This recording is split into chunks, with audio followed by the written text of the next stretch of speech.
All right, so it says it's sending data now to my YouTube channel. So if I check that, it should show them live. Yeah, looks like we're live. You guys plugged in on gas channels. Green Team Denver is on Insta, Facebook, and Luminary is on YouTube. Nice. We're streaming to everything we got. All right, boys. Turn this freaking music off. All right, boys.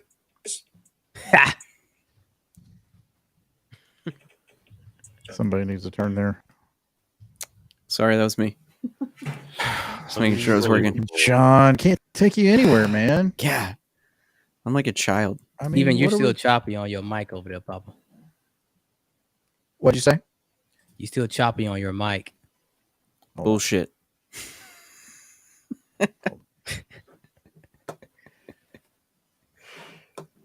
Am I choppy? Oh, hold on. I got another application. Who's Ooh, ED? There we go. Are you talking shit Valentine. over there? Well, I don't see Sam. this live on Instagram. Am I missing something? let's see. I see it on the Facebook. I wonder if my think it's on mom's gonna watch again. I don't think it's on Instagram. Though. And I think it's on YouTube. Your mom was watching? I think your Yeah. mom went to bed like an hour ago. Mm. She's in Wisconsin, so it's only 9.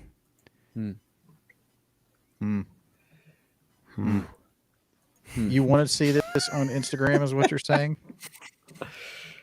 Yeah, that's what I usually share it on. For what? Oh, I send it to some of my family and friends. He's wifey.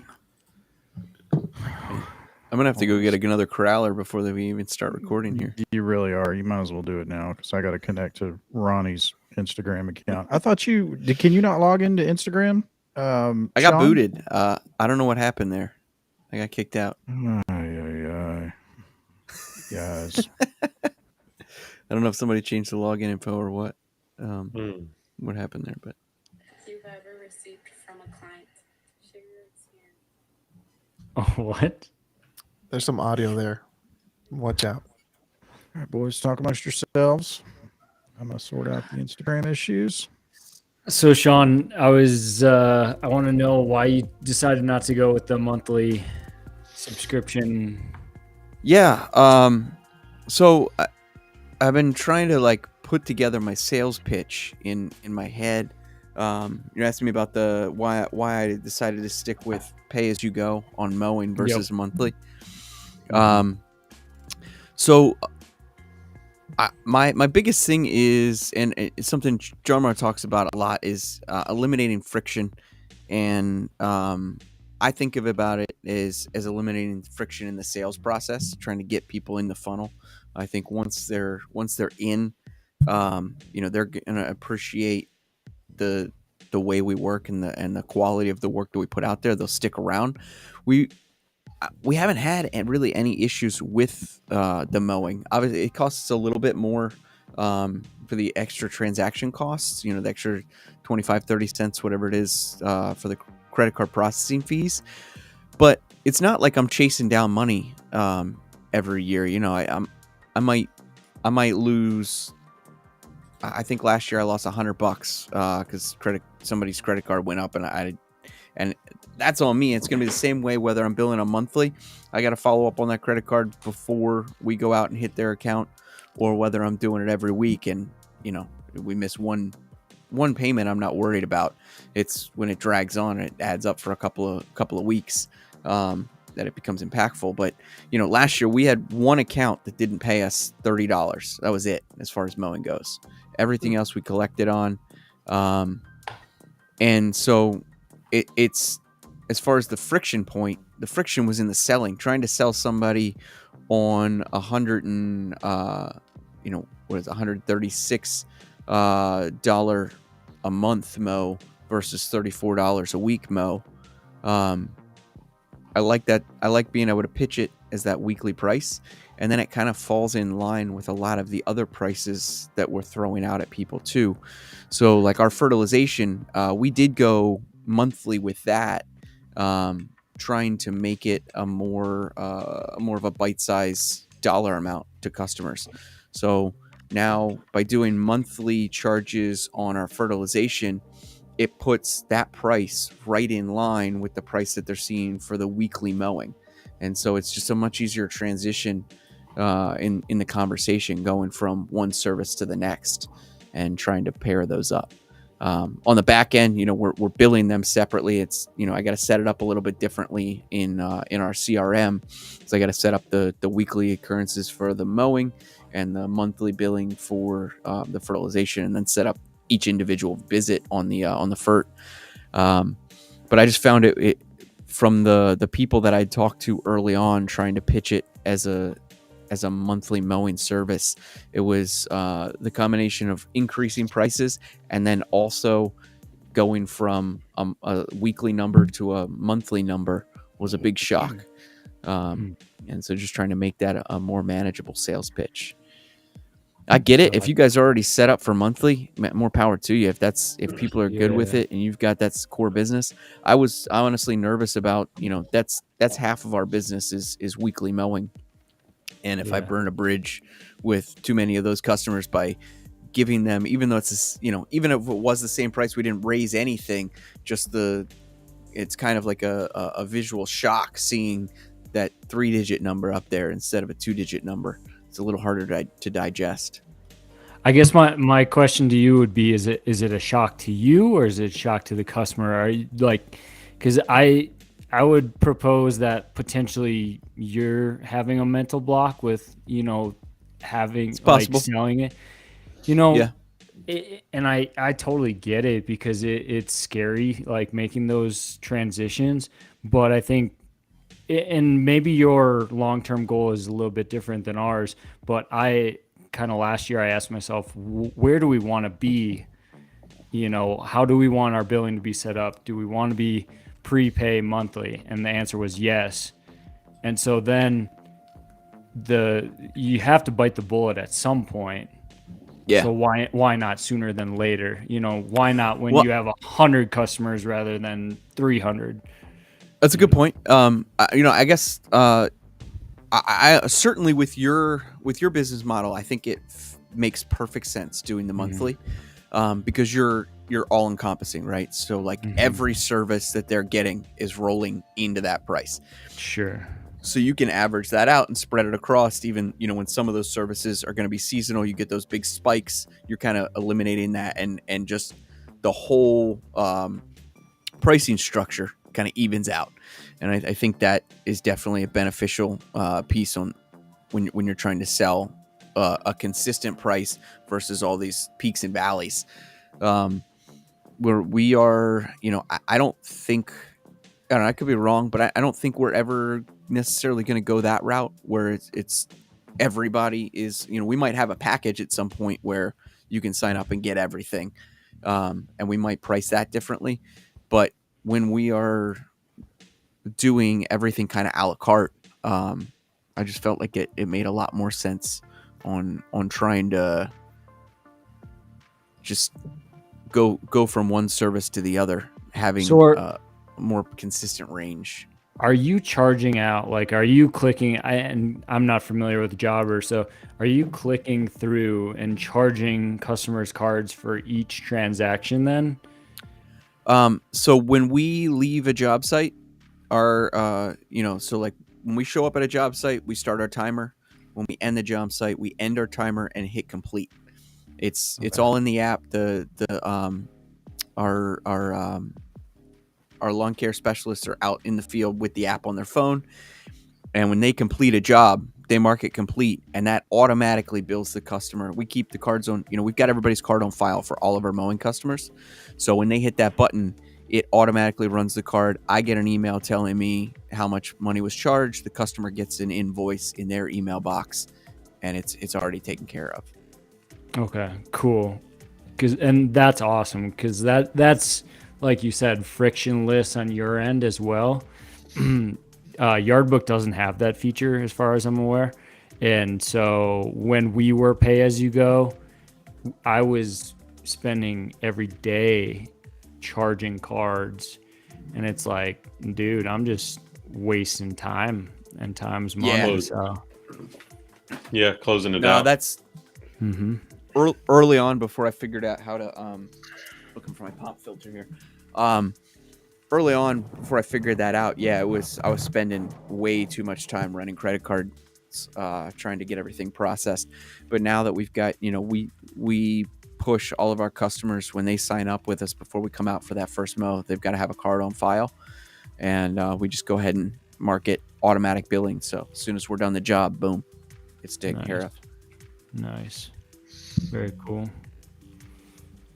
There's a couple of them Yeah. that fall through the cracks every month. Something will get a little screwy, but we can run a quick report in Jobber, and one of the reports we can run shows every customer and whether or not they have a card on file and whether it's set up for automatic billing or not. So we can very quickly zero in on the issues and attack them one by one. Headphones aside, I'll be right back. All right, so here we go. Good evening, gentlemen. How's everybody doing? Fantastic. Good. Yeah. Wednesday. I'm good, man. Thanks for asking. Wednesday. What is this? The first 8th. Wednesday, February. Second one. Second. Second Wednesday in February. Growing season's upon us. Everybody ready for it? So ready. Oh, yeah. I hear you. I'm ready, man. We had a week of ice last week, like 4 days of ice, 2 inches of sleet. It just wouldn't quit. We get a break from it for like 1 day. Temperature goes back up to almost 70 degrees on like Saturday or Sunday. And then yesterday and today, I think we've probably had 3-4 inches of rain just nonstop. I'm like, man, when are we gonna be able to get out there and get back to work? It's crazy. You guys will be cleaning up now. Yeah, well, it's interesting because we're still gonna have to be cleaning up from when we had all the ice. So that took out a lot of branches, a lot of the Sure.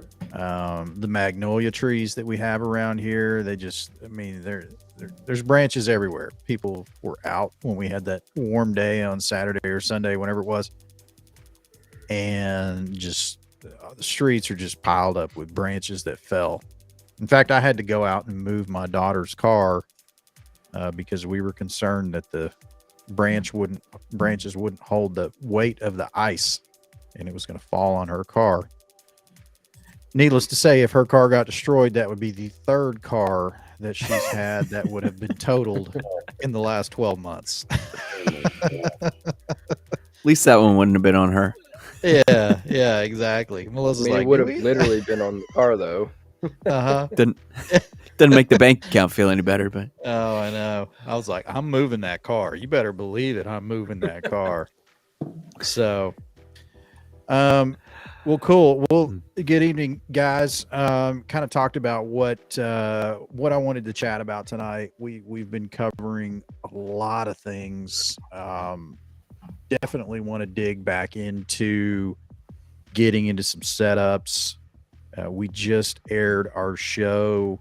It was a really good show. It was hosted by William from Green Moco, Live Sust. That aired today, like 5 or 6 o'clock.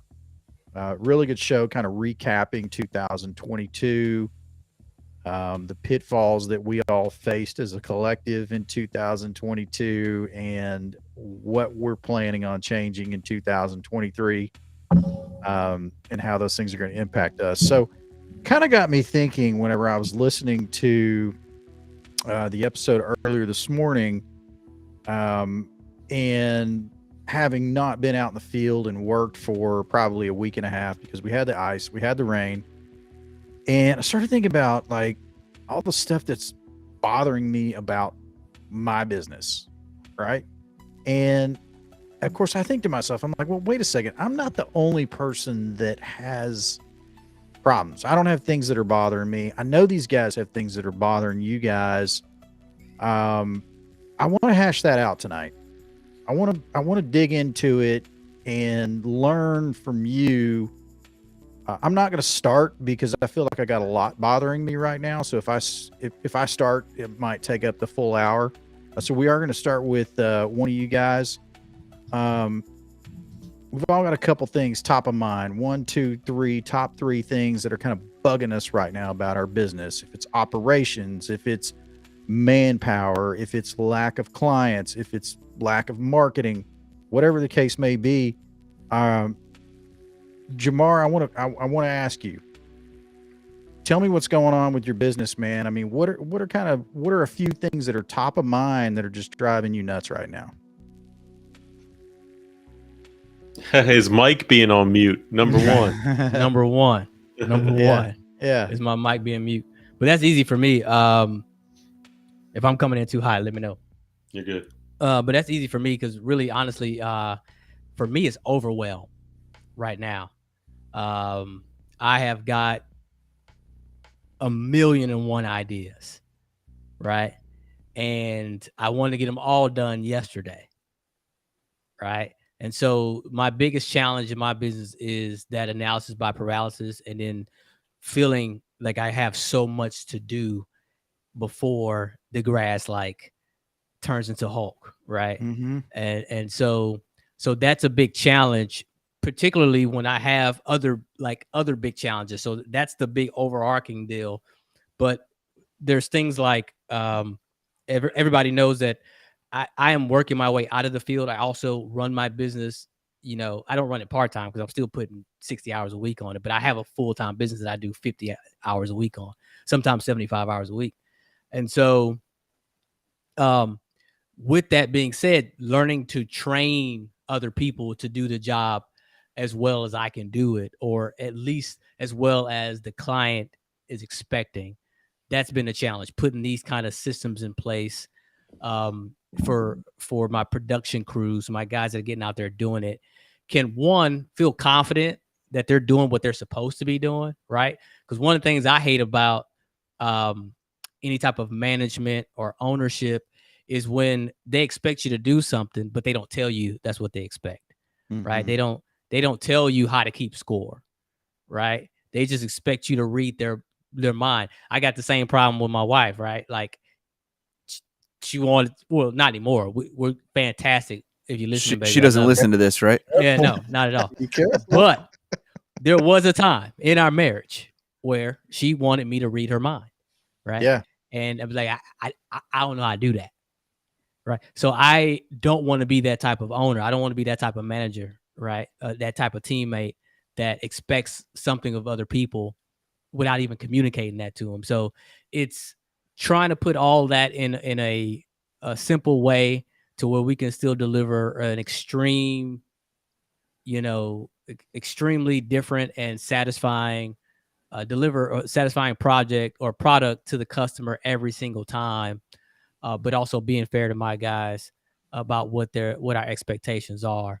So as you couple that with just all the decisions, the softwares that are coming out, the data that I need to pull, the marketing, just all the things of being an owner, right? Of a small organization that comes with it. So that's my biggest challenge. Okay. So yeah. So if I kind of had to sum it up in one word, I would say just overwhelmed, right? Is it just everything that's just kind of everything you need to do is just overwhelming you? Right. And absolutely. So I face the same issue. I deal with the same things too. And I fail, I guess you could say, by thinking or trying to think about everything all at once. And I have difficulty kind of compartmentalizing things and creating an order. So this is useful. I'm glad I asked this question. And I'm glad this came up because we got how many guys? We got 7 guys in here right now. And Jake, I want to ask your opinion on this. So with what Jamar had shared with us, what's kind of your feedback on that? And if anybody else wants to jump in, please feel free to do so. I want to turn it over to you, Jake. I want to get your opinion on this because I just having known you for the last year, you're a thinking man, you're a relaxed person. You can always tell that you just never really seem to be stressed out about anything. And that's why I immediately came to you and I was like, Jake, what do we do? What are your thoughts on this? I appreciate that, man. Well, obviously the first thing I think is it's a marathon, not a sprint, right? Most businesses fail within the first 3 to 5 years. So I think giving ourselves that grace to just understand that it is a marathon is really huge. We don't want to burn ourselves out, especially Jamar, when you're working a full plus time job already on top of your full-time business. I mean, that's a feat in itself. But then the other thing, this is kind of really cool timing because last week my dad was in town helping me work on my basement, and he shared a podcast with me. It was a Pat Miller podcast. And they were talking about this exact thing. And they brought this lady on that said her whole company deals with other businesses that are just in that overwhelmed stage. And what she focuses on making them do is prioritize them 1, 2, and 3. And you'll have to give me a little bit of grace here because I don't exactly remember the exact words verbatim, but number 1, those are the actions that you have to do today so that you don't go out of business. Okay. So list all the things that you have to do so your company won't go out of business that day. Mm-hmm. Okay. And do those things. Okay. Okay. So this may seem like oversimplifying, but that's the exact reason why it works, is because it simplifies.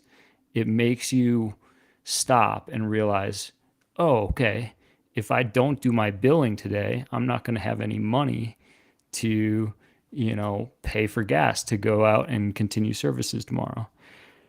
And then obviously just prioritizing 2 and 3, so things like I need to do this week so that I need to schedule these services, these landscape jobs this week so that I can work on them next week, and 3, those might be more long-term things, and so just by kind of simplifying into these 3 priority levels, it just takes it out of your mind, puts it down on paper so that you're not just jostling it around in your mind, churning, and you can look at it and say, oh, okay, that's what I need to do. And then it's a hell of a lot better than a to-do list too. People just make a to-do list and your to-do list has no stack ranking, or you make it and you're like, oh, 1, oh, 2, and you're just like, the to-do list just keeps getting longer and longer. Like when priority became a plural and it was priorities, it's like, okay, now how do you decide which one you're really going to do? It's like, I don't know that should be a plural word. Yeah. I literally have to-do list on my to-do list. Yeah. Yeah. So I guess with what you're saying, Jake, and I understand the philosophy. I get it. Right. So you've got the 3 categories of your priorities, right? You've got urgent, right? Which are the things that absolutely need to be done today, right? Shit, I got to do today. That's the urgent category. Then you've got your important, which are your next things in line. And then your list of third things would be what? Your long-term goals. So my question for you is, if you're like me or like Jamar, and we have a list of 15 things that we, in our minds, we consider them to be either important or urgent. What is a strategy? This can be for you, Jake. It can be for anybody that wants to jump in here. What is a strategy for helping us determine which bucket to put these items in. Yeah, that's Yes, so- Go ahead, Sean. Take it. I kind of went through this process right at the beginning of this year. We have a little bit of downtime January and February, and this is kind of like our reset and get everything ready for the season. And so it's not really downtime. We're not out in the field. And so wanted to make this time as productive as possible and get us set up for a successful season in 23.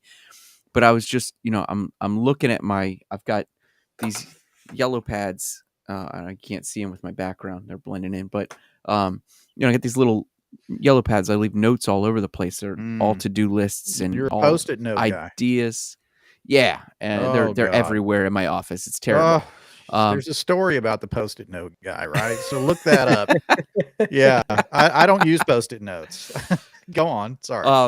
So they're not Post-it notes. They're like mini legal pads. I don't know what they're actually called, but same idea. They're yeah. tear them off, you stick them all over the place. But I got all these things that I wanted to get done in the off season to make sure we got a successful 2023 season, and I was just overwhelmed. I was like, all right, I've got to relaunch the website. I've got to buy new vehicles and equipment. We're building these mowers, and so it's just like, where do I even start? And so what I first did was I wrote down a list of all of the major projects, right? On a separate, I got this pad of paper. Every page got a different heading on it. And then underneath of each of those headings, I wrote down every step that we needed to do to complete that project, right? So we've got projects and tasks. And then I went back through, now that I've got everything listed out, right? I can like wrap my head around it at least now that it's on paper. And I actually did the exact same thing that Jake said, prioritizing them 1 through 3.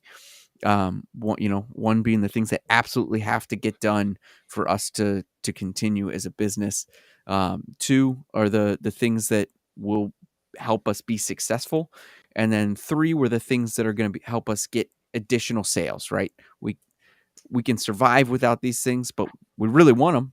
And so it was really hard trying to decide what goes in each of those buckets, but just being absolutely diligent about, whether it was something that is going to crush your business today, whether it's something that is going to allow you to survive this upcoming year, or whether it's something that's going to allow you to just blow this upcoming year out of the water.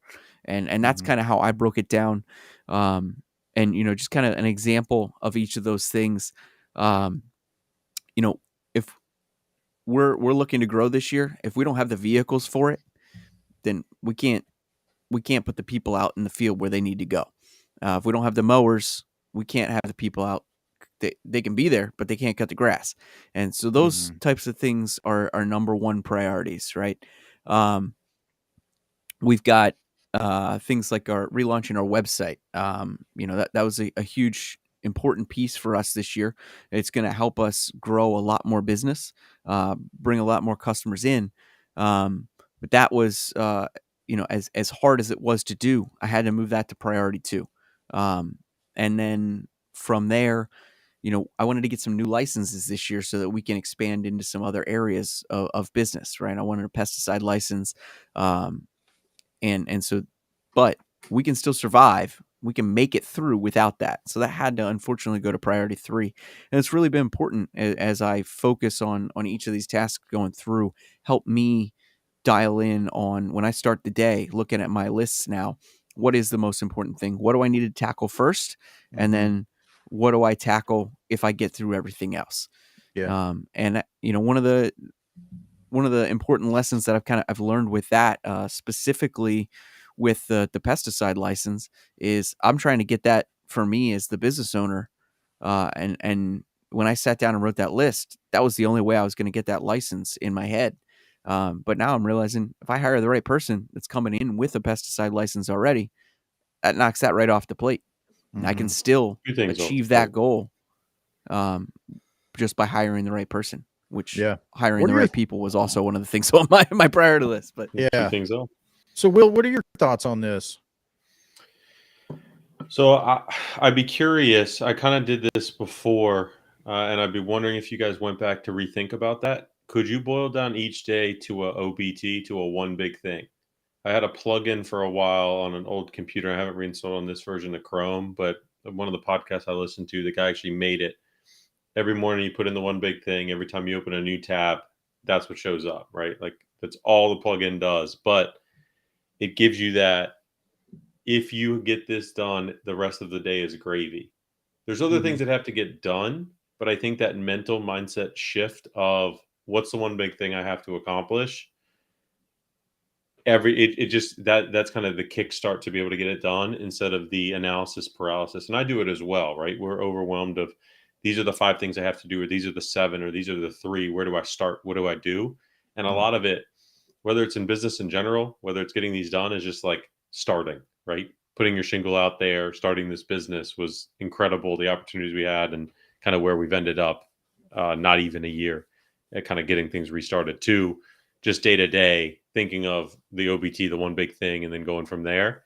That to me is probably the biggest thing.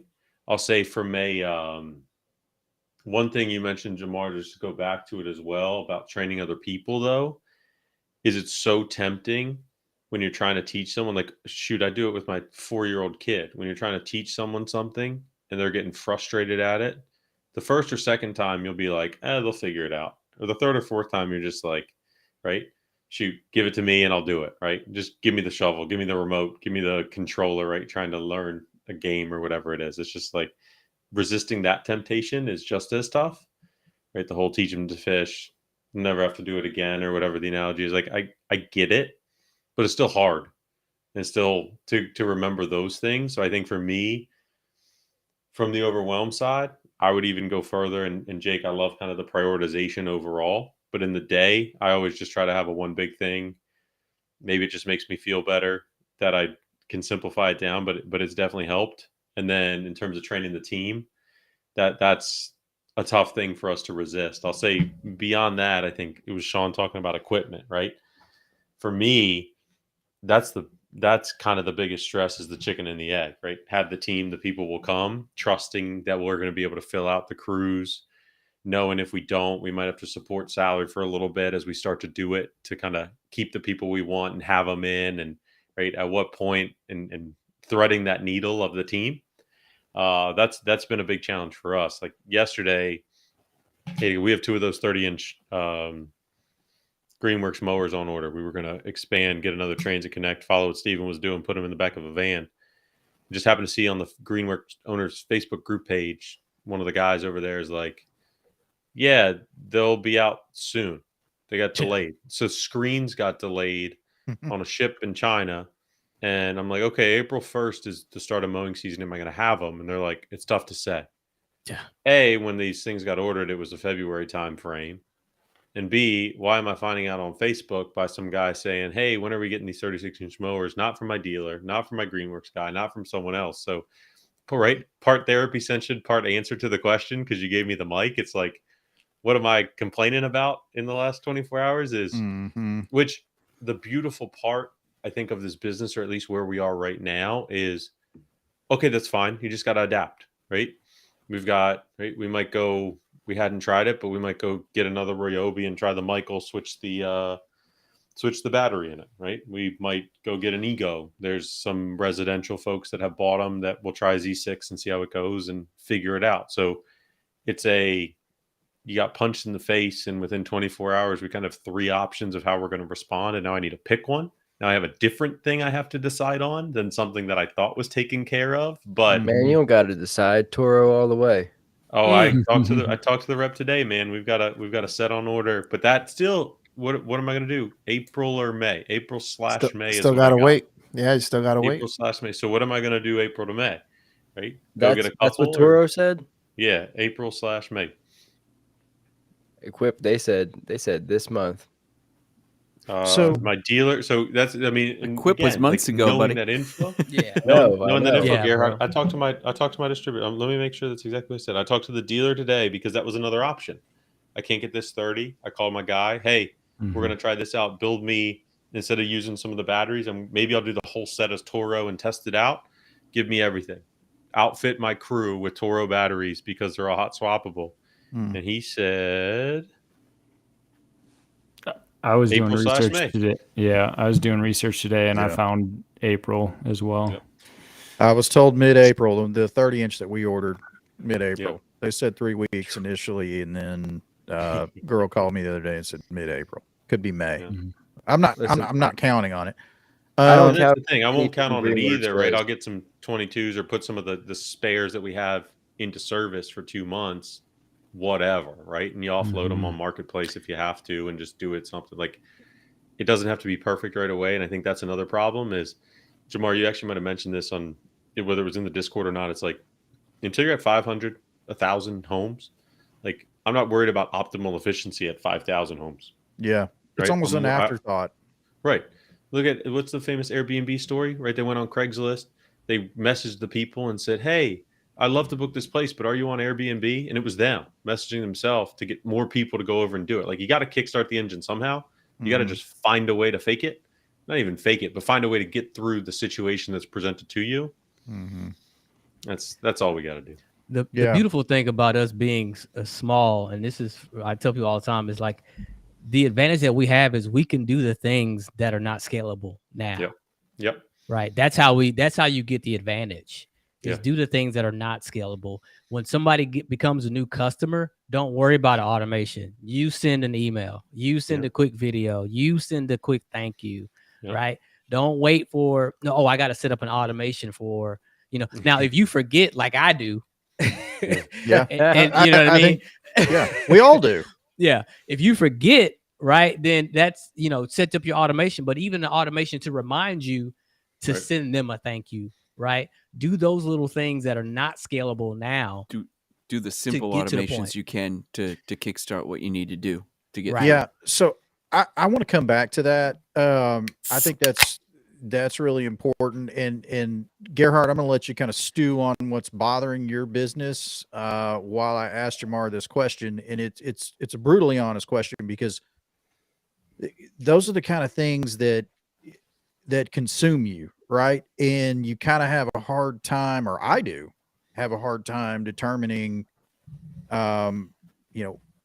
is me building out an automation today the most important thing for me to do for my business today, right? That prioritization thing.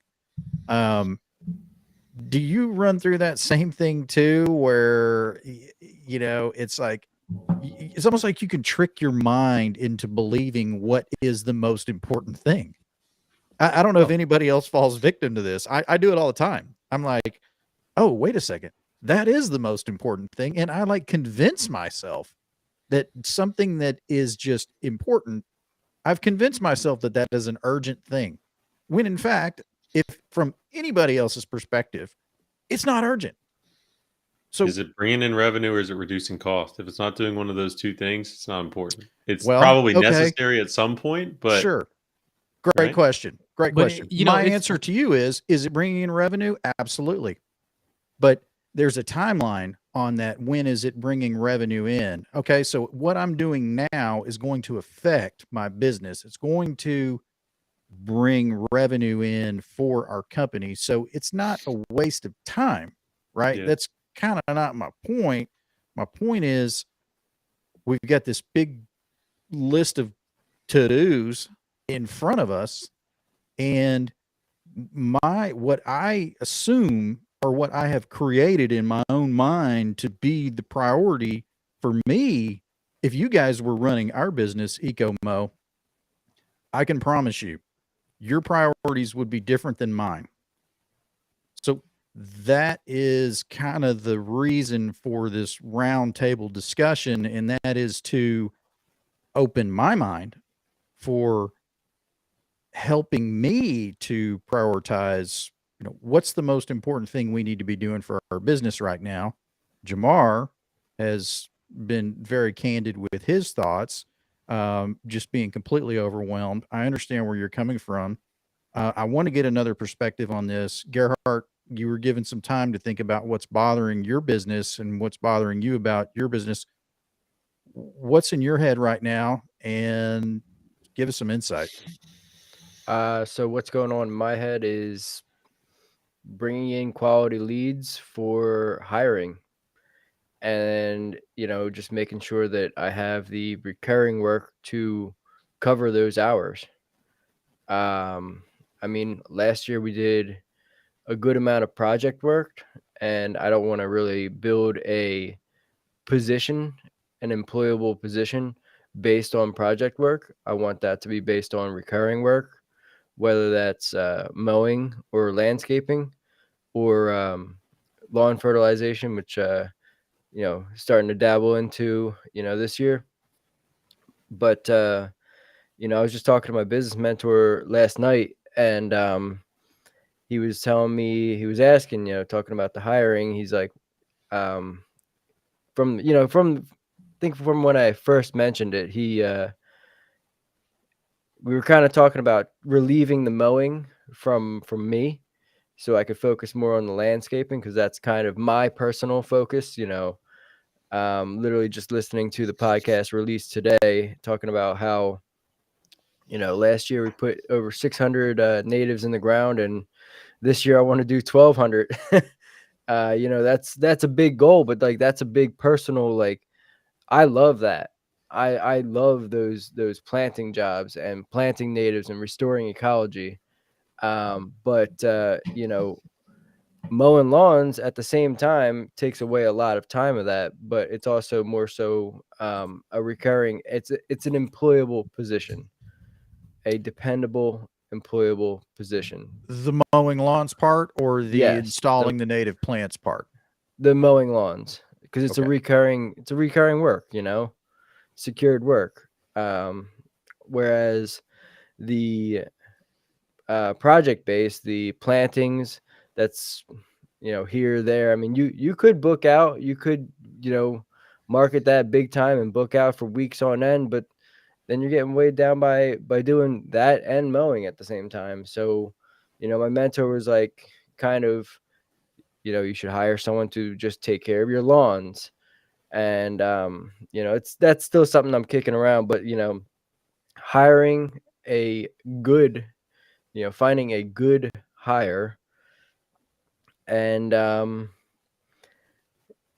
just getting that work fully secured for them. That's what's been on my mind for a few weeks, and Sandy and I have been talking about that for quite a while now. Yeah. Yeah. So if I'm understanding you correctly, what you love to spend your time doing is installing the native plants. Yep, That's what you native enjoy pollinator doing the gardens, most. Okay. planting trees. Yep. But, or I should say, and what pays the bills and what puts food on the table is 90% of the time that's going to be the mowing, right? Recurring work And the between recurring work, mowing. maintenance work. Right. Maintenance in general. Yeah. Okay. I think. Are you saying you need to build up more of a portfolio on the maintenance side to ensure that there's enough work there to employ an individual? Right. Is that And that I can kind of step away from being so heavily into that, myself. So kind of like a 2 divisions type thing. But so I could focus more on the planting, the projects, the taking out the invasives, replacing them with natives, and just working on the spaces of the people, of my clients. Just working on improving their living situations. Really, I mean, just last week I was out. I mean, I took out so many invasives and non-natives, and we're already planting. Put in 5 shrubs in the front there, replaced I couldn't even tell you the number of Japanese boxwoods, because they just go crazy. I mean, there was probably 5 or 6 planted originally. I probably took out about 10 or 12. Sandy and both Sean had the fortunate time of talking to me while I'm grunting, chopping through all these roots and digging out these stumps.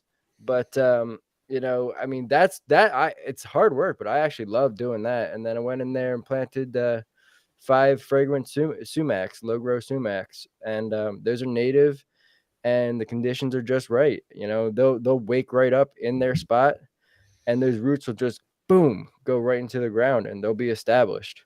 Yep. So I mean, that's what I love. So one of the things that I did my first year to be able to hire a couple of guys, you know, my first year in business, I was still working full time, and I needed to have employees that I could count on that were full time employees, but I also needed to have enough work for them to have stuff to do and me to be able to pay them. And that transition for those first couple hires is really tricky. You know, I'm not saying necessarily that the way I went about it was the right way, but it did help us survive and get through. I found a couple large accounts for recurring business. I didn't price them right. It totally effed it up, and you know, they were not profitable necessarily for us, but they kept me. They allowed me to employ those guys full time without losing my shirt. It was kind of like bridge accounts in a way. You know, we've since moved on from those accounts and those customers. We weren't the right long-term fit for it, but we were able to do good work. We were able to get, you know, pictures and videos for our portfolio, and we were able to give the customers good results while we were able to do it, and it allowed me to afford to keep those guys on full time. Okay. So it's kind of like a discounted service on a handful of a small couple accounts. So it's not like a wide ranging, long impacting thing that I have to wind myself out of. Yeah. And then You just gotta Gerhard, use that in Springboard. Yeah, I'll also say, like, don't poo-poo on the projects right now. Get your manpower, right? Get your manpower and pay for them however you need to pay for them. Load up them budget hours during that spring rush. That the reoccurring stuff is gonna come, right? But if you try to wait for reoccurring services to build up big enough before you bring somebody on, you'll be real slow. You won't have a spring rush. You have a spring drip. yeah. Right? Like you go ahead and get those big dollar projects. You need somebody on those anyway. Right? That's right. Get those, and then you need somebody. Those are the ones you need help on. Yeah, yeah. And so utilize the profits that you get from that to give you that confidence to bring somebody on, because you get a couple of projects a month, you could pay for somebody's full payroll for the whole month, and now you're feeling real confident, right? Now you're really moving. So don't poo-poo too much on the one-time projects. The reoccurring stuff will build, like we talk about all the time. Give people the options and to make your reoccurring customers even more profitable. But, you know, go ahead and take those cleanups, take those installs, take as many as possible during the spring, and then focus on that reoccurring stuff as, you know, as the year rolls forward until fall That's a comes great around point. again. Or maybe even converting. I think you, convert. I was just going to say those. convert those jobs into reoccurring. You know, if someone reaches out to you for an install for natives or whatever Oh, the I case do is, that. Yeah. convert them to a client. You know, make it worth their while. And you know, you've banged out a nice job for them. You did a great job, and you know, start to sell them. One of the most important things that we do as business owners is that we are a marketing company first. We collect data. That is the most valuable piece of things that we own outside of, you know, equipment and things like that, is the data that we have and the data we collect, because we can sell to it as many times as we'd like. I know it sounds terrible, but it's the truth. It's super powerful. It is. Capitalism. It's Exactly. America. America.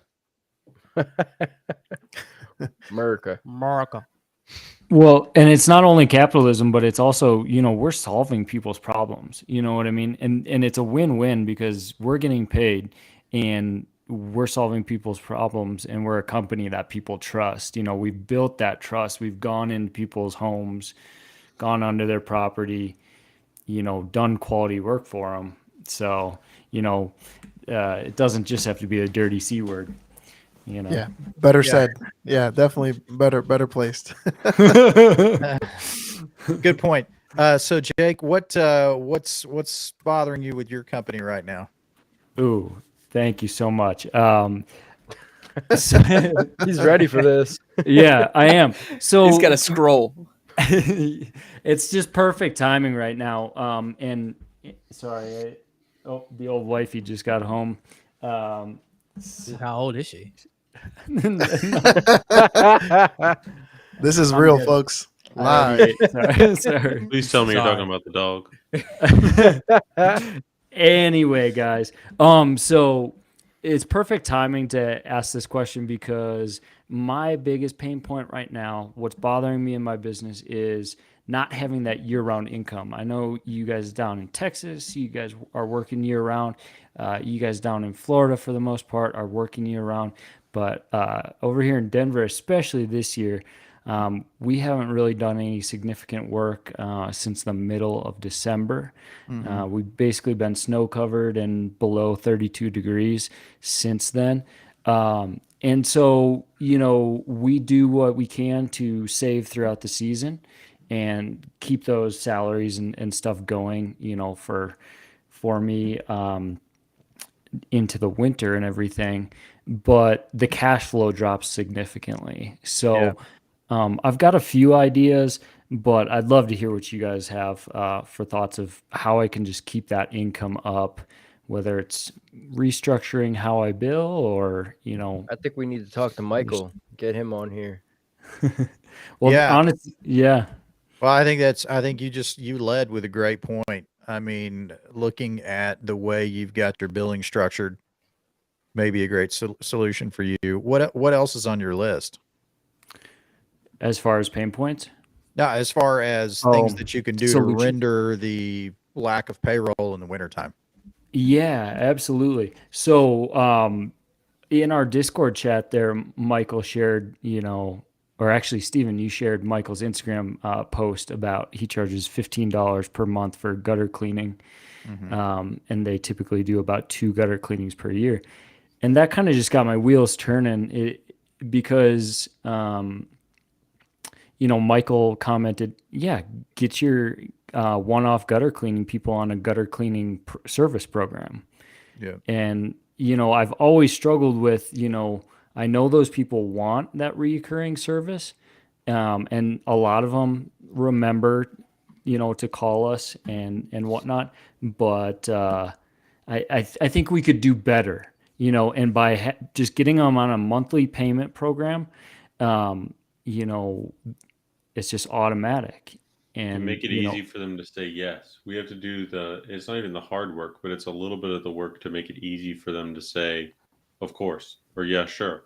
It's almost like go even further to say, yeah, no shit. Why wouldn't I want to do that? Right. It's like, if you can get them to that point, even with the options like you do, Jamar, or whatever we're doing, it's like either you get them to sell themselves when they're presented those options and they can decide without us in their ear where they want to be.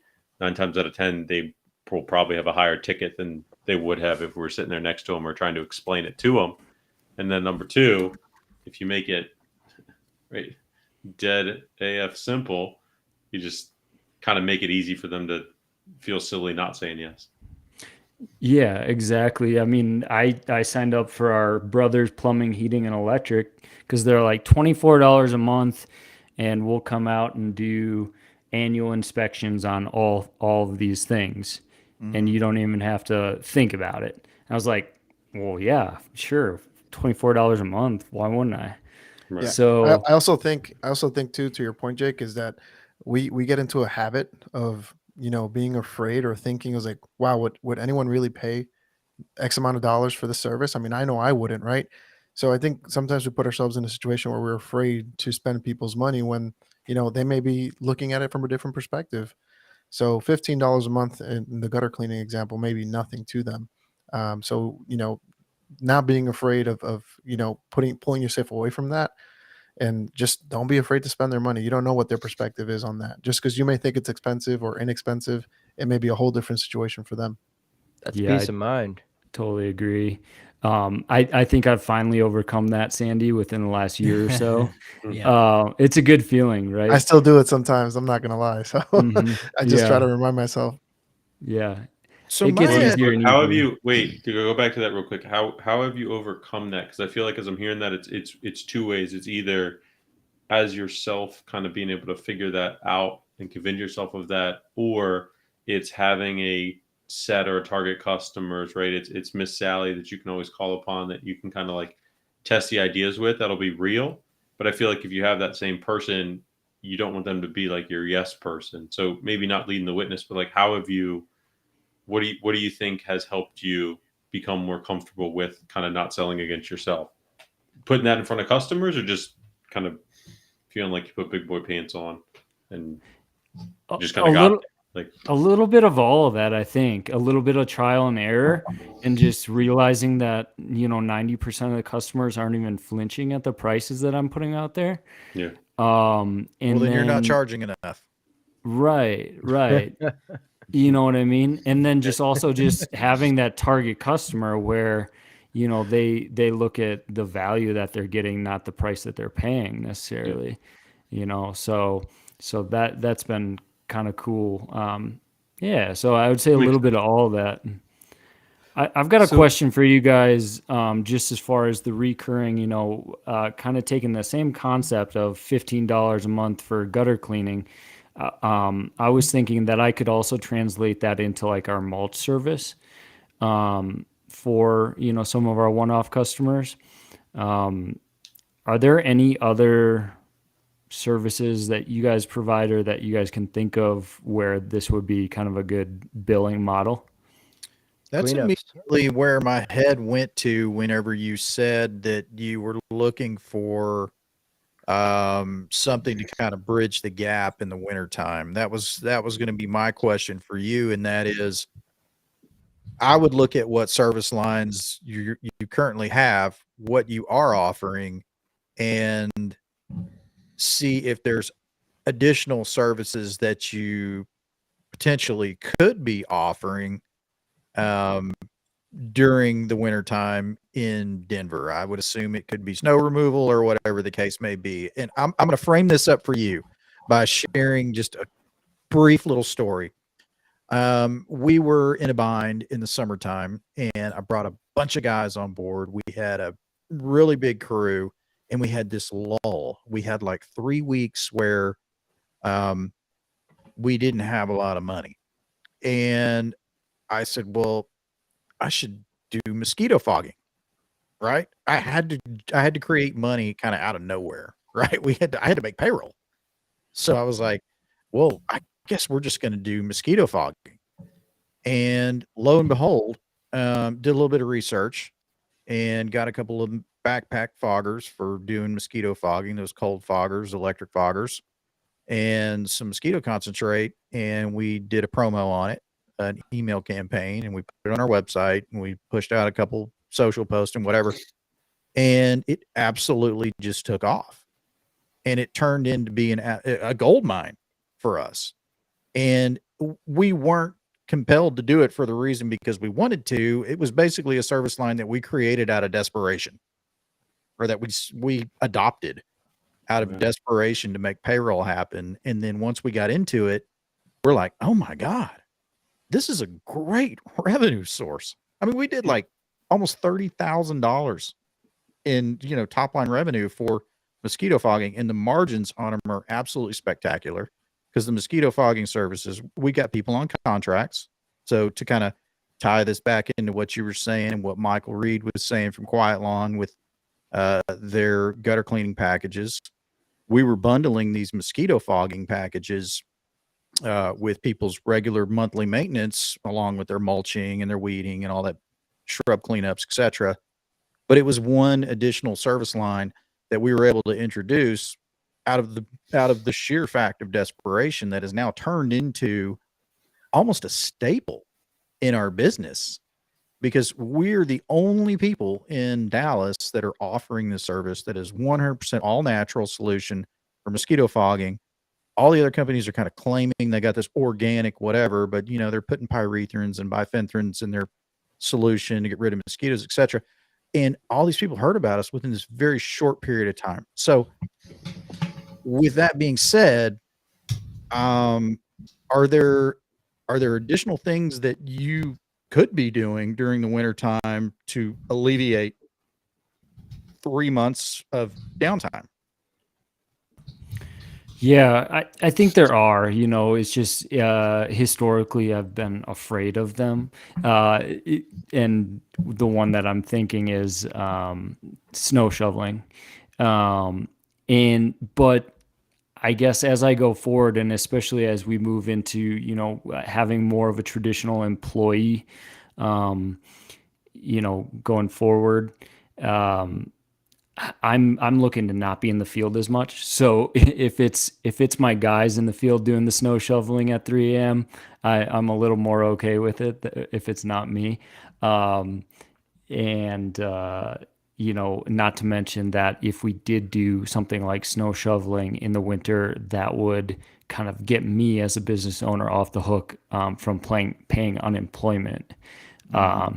Because and I don't know if you guys are familiar, but if you lay somebody off at in December, they can claim unemployment, and I forget what the percentage is. I think it's like we're responsible for 30% of that unemployment that gets paid out, and so that's a pretty big bill at the end of it. So yeah, I think snow shoveling for sure. I got a question for you. Mhm. So when you start your lawns back in the springtime, are you showing up and there's branches all over the lawns? There's just stuff that you have to move off the lawns first before you do that first cut?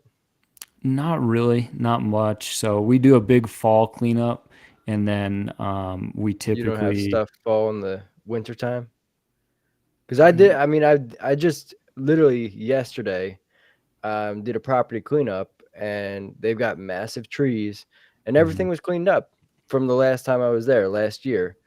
And part of this cleanup, when I went to the consultation, it was like, well, you've got branches all over the place. And me, in my mind, when I come back for the first cut in this year, I don't want to be moving those branches. So like, that's a part of this cleanup. And that's something I'm going to be offering with our recurring garden maintenance, which is spring, summer, fall. And we're going to put that winter on there as well, because you know what, there are things that need to be done in the winter. And a big part of that is the cold weather just breaking branches, like Steven said, with the ice. I mean, that's an easy one over here in PA. for sure. I Well, think we're a and- little bit different over here. We have some trees, but we're technically like semi-arid desert out here in Denver. So the trees that we do have are a little more tame than the ones up in Conshohocken. Have you ever thought about window cleaning at all? It's another good one. Ooh, That's a good one. That's a that Keith is- Kaufman. Yeah, yeah. for sure. Let's Yeah, get he's Keith on here. For real. Yeah, Keith Kalfas Yeah, but no, knows all window about it. cleaning. Yeah, window cleaning. You could charge for that. And you could do that during the winter too. So something to think about. And it's Yeah.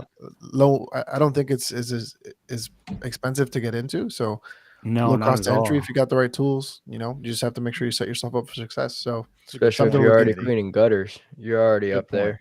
well, point, you already Sandy. have the client base to sell to. Is my point. Yeah. So, Yeah.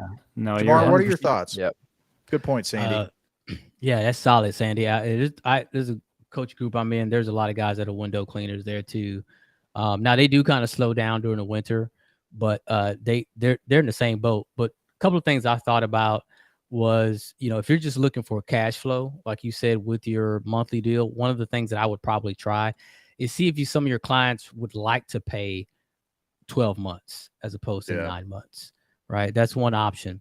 And what that'll do for them also is feel like they're getting a better price for your services. They won't be, but they feel like it. And really, perception is reality, right?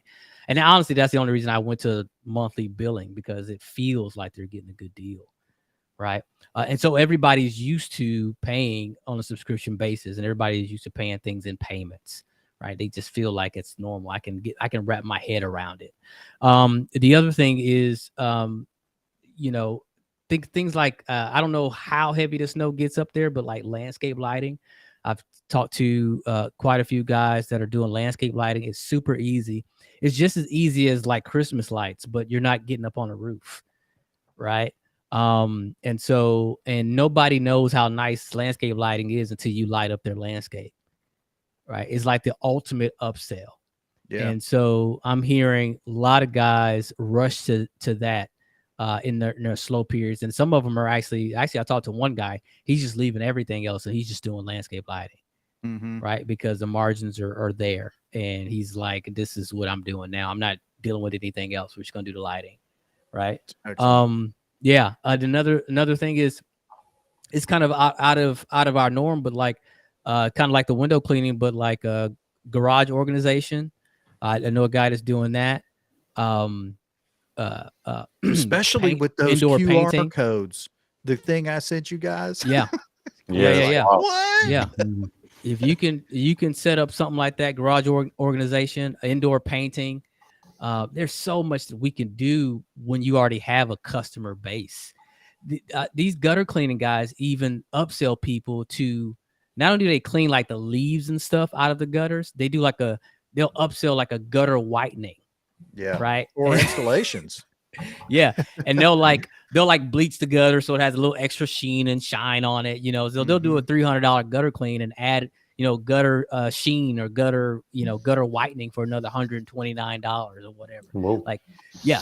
And so, which is some bleach water or whatnot, right? It's just there's all kinds of things that we can do to increase the value, because just like Sandy said, like our most valuable thing is that data, is that client, right? We're in the business of getting customers, right? And once you have customers, people who trust their credit cards with you, right? Because once they've bought from you and they didn't die, right? They want to buy from you over and over and over again, because they don't know if they could buy from that guy and going to die, right? Yeah, They know they're not going to die To from Jake's you. point, is they've already put that trust in you. So Right. it's like at that point you're more, as long as you're not a shitty person, you're giving them the right recommendations. So they trust you to provide them with that information. So bring it to them, Jake. Add that list up. I'll start offering services, baby. See what I they just- want. you could- See, I just ask thought your of one other customers. too. Yeah, we Yeah. actually Now he's just thinking this on his morning- own here. What do you got? Well, just this morning, actually, we've got one of our customers was moving, and so we filled up our dump trailer and hauled it off to the dump for them. Dump we could runs, do- man. Yeah, junk hauling, man. Clean outs. That's Yeah. good. That's good money. I mean, This- there's people by the that end of do this that week- for a living. Yeah, by the end of this week, you should have your decal guy print out some huge "Rent Me" sign and just slap it on the dump trailer. Yeah, Get and yourself put a little junk business right and there. put junk hauling on your website too. I mean, Yep. just in addition to that, I mean, not only junk hauling, but materials, moving materials. So Right. getting contract. I mean, there's all kinds of guys in Dallas that do it. So, we've got 5 or 6 different hardscape, rock quarries. And there are guys that are doing the dump runs. And when they're not doing that, they're doing materials deliveries for landscaping companies. And they're going to these places, they're picking up the materials and they're dropping the materials off on the job site for these people. And they're booked out. So, One of our They're busy. landscapers does that. He advertises in his business and says, right, we want to do it on yourself and just need us to help you get it there. Like, we've got great distributors to supply mulch and everything else, and just use it as a way to help them out. Some people want to do some things, and maybe that'll be a customer 2 years from now. But if they got the time to fill their team's time, right, is obviously based upon your availability. You don't have to say yes, but at least gets people asking them.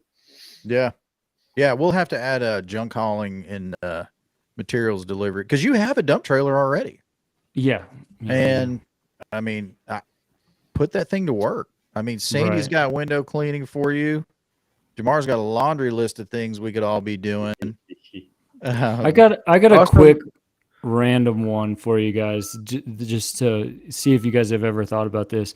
So, you guys know how everybody likes to decorate their front porches for, like, say, Easter or Oh yeah, Halloween. it's big business that. here in Dallas. Mm-hmm.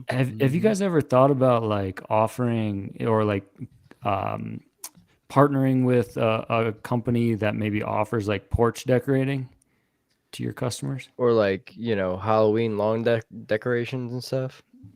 Yeah, whatever. Just seasonal decorating other than Christmas lights, Yeah. essentially. Yeah, Right? other than Christmas, that sounds like a good idea. There was a Shark Tank Mhm. company, Ready Festive. They Ready just Festive? December of last year. A little different because it's inside the home, but Okay. very interesting, similar concept. It's a curated box. Yeah. They Um, scented one- candles, Easter bowl, um, whatever. But that Well, idea is it's like definitely some. There's a company when I was up in South Carolina. They're strictly landscaping, so they would do installs, perennials, annuals, Yeah. and they would gut stuff out. What they did for their off season is that they sold their clients um, certain packages of decorative plantings. So they would sell them an actual heavy duty concrete planter, and they would come every season and they would change it out with the pretty festive, colorful, Oh yeah, that's real definitely plants. a thing. So they that's something too that you can look into. for sure. And it's something that you can offer for every season, or holiday, Thanksgiving, Christmas, and kind of change those things out that way. So one thing to look at, and kind of keeps it in the realm of landscaping, right? There's another company out of Massachusetts does the same thing. They offer all the annuals. They'll come out and just decorate their porch or their back porch with mums and different certain things, different installations. But that's one way to keep it close to home, something that you're already familiar with. So Also, maybe keeping it close to home. Don't forget winter pruning. That's definitely something. I mean, I don't well, know. it sounds like he's already covering a lot of that when he does his cleanups. He just kind of Well, no, like bakes them into cleanups. if you're, I mean, there's definitely like right now is Certain time trees. to prune certain things as Mhm. opposed to while they're in full dormancy, as opposed to going into dormancy. Yeah, like fruit trees and stuff like that. Dogwoods, roses, certain hydrangeas, Mhm. hollies. I think burning bushes, but I don't like them anyway. You can take them all the way down to the ground, please. Cool, But there's definitely ways to make money, Jake. Or Yeah. at least services to offer. And I think Jamar made a great point. Why don't you just simply ask your clients? Send them a Mhm. quick email. Hey, would you be interested in these services? List a couple of them out, and or even to your family and friends that are local to you. Maybe there are things that they're having done by someone else. That's something you can get into as well, Yeah. or in your market. Seems Yeah, like and, annualizing your billing might be the Yeah, that sounds like the best an easier solution, you know. approach. Yeah. It's like my wife my yeah. wife's a school teacher, so and they only teach 9 months out of the year, and she has a choice, right? She can either get a bigger paycheck for 9 months, or we can annualize it over 12 months. It's a little less money, but at least it's predictable income, and we know, what her paycheck is going to be every month. So we Mhm. obviously opted for the latter and went for the 12-month payment cycle. Mhm. Some months it would obviously be great to have that additional, $500, $600, $700, whatever. Teachers don't make a lot of money, let's be honest. But when you annualize that payment, I think that's an immediate Band-Aid. Obviously we're getting into the springtime, so it's almost go time for all of us. But obviously that's something I would do next year. And we're going to be doing the same thing. I mean, we're going to try and move everybody over to annualized as well. We've probably only got 25% of our clients are on annualized monthly payment plans. Yeah, I was gonna say you And- mean monthly, right? Annualized, but monthly payments. Yeah, exactly. Yeah, they're making monthly payments, and it's consistent for 12 months out of the year. Yeah, Mhm. that's the way we're doing it. Yeah, we need to do more of it. Another Mhm. big idea. Now this is a big one. Is you get into buying properties, like real estate properties that need some fixing up, and then not only do you have work for yourself, but you have work for your crew. And not only do you have work for your crew, but you're teaching them new skills. Yep. And then you have a big place, like a big place to put your money, where your money is sitting, and then you rent it out, and then you're building your portfolio, and that's making you money, and then you have a team to take care of it. So not only did they help you fix it, but like oh, like the water heater broke, so like, okay, well, we're gonna send our guys out middle of the summer where there's a lull, and they're gonna go fix it. So like you have not only somewhere to build your wealth, but you have helping hands. I mean, you have workers literally you employ to help run services, and one of those services could be servicing your rental property that you bought and they help fix over the winter. I promise you, it's one of the things that we're going to see from Gerhardt here. I'm kind of looking into the future here with my crystal ball. I'm quite certain when we have this conversation in 12 months time, he's going to be one track about his rental properties. He's headed that direction. I know it, guys. They're going to be fully sustainable too. You better watch out off the grid. Well, the only give it about 24 to 48 months. The reality, Problem is, you got to have a bunch of money like Gerhardt has to get into that game. Apparently, No. I was gonna say that's Steven kind of money. That's not my kind of money. That's Steven kind of money. I mean, I'm dreaming about Steven money. I just know where to put it. Yeah. Hard work, man. As long as you don't mind working 17 hours a day to get it, then you just go on ahead. It's all yours. It's there for the taking. Sean, wanted to circle back around to you. You sent a message in the private chat there. What's going on in your head? Well, yeah, I had a couple of things listed here as things that kind of bother me in the business, and most of them have already been covered. Jarmar was talking about time management. I think we covered that pretty well, and Jake was covered revenue over the winter. The last one that I had jotted down here was talking about culture, and one of the things that I'm implementing this year that is going to be helpful for our business from a monetary standpoint is one-man crews. But the piece that I'm conscious about on the side is that it's going to be difficult to manage and build a strong culture at the company when people are, out for 8-10 hours a day by themselves out in the field. Yeah. I've got a handful of ideas of things that I want to implement to help build that culture. I think starting with some strong principles, what the company stands for and what we're working towards, I think is going to help. We're going to be doing monthly meetings where we're really going over the numbers internally. Everybody can see how the company is performing, where we're succeeding, where we have opportunities, and come together. Everybody recognizes that their paycheck comes from this company, and so the more that we can do working together to strengthen it for the long haul, the better we all are. But just what other types of ideas do you guys have for ways to build culture in the company on kind of a either during the day when I'm not in direct contact with them, things that I can implement that they could be working on or doing on the side that help reinforce the culture. And then what other type of things can I do on kind of like a weekly basis to help drive that and steer it? Jamar, I'll let you take that. Yeah, man. First and foremost, we've kind of touched on this slightly here, but one of the big culture moves that we did was the pay for performance. But I think even more importantly than that is open book management. Now, this is not everybody's cup of tea, right? And I get it. I understand it, because one, it kind of forces you to know your numbers. Yeah, right? absolutely. And some people, I feel like it's going to keep me honest too. It's and honestly, that's one of the reasons why I do it, because I'm a people pleaser, right? If you leave me to myself, I won't have to do anything.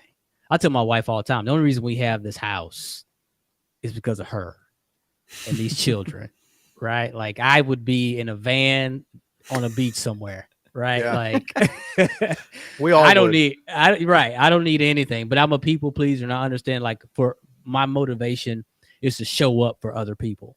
right? And so if I'm going to tell my guys, look, what you're going to do when you come here, because we don't offer jobs, we offer opportunities, right? And so one of those opportunities you get is to learn business. And so we're going to have regular meetings, and we're going to have open book management.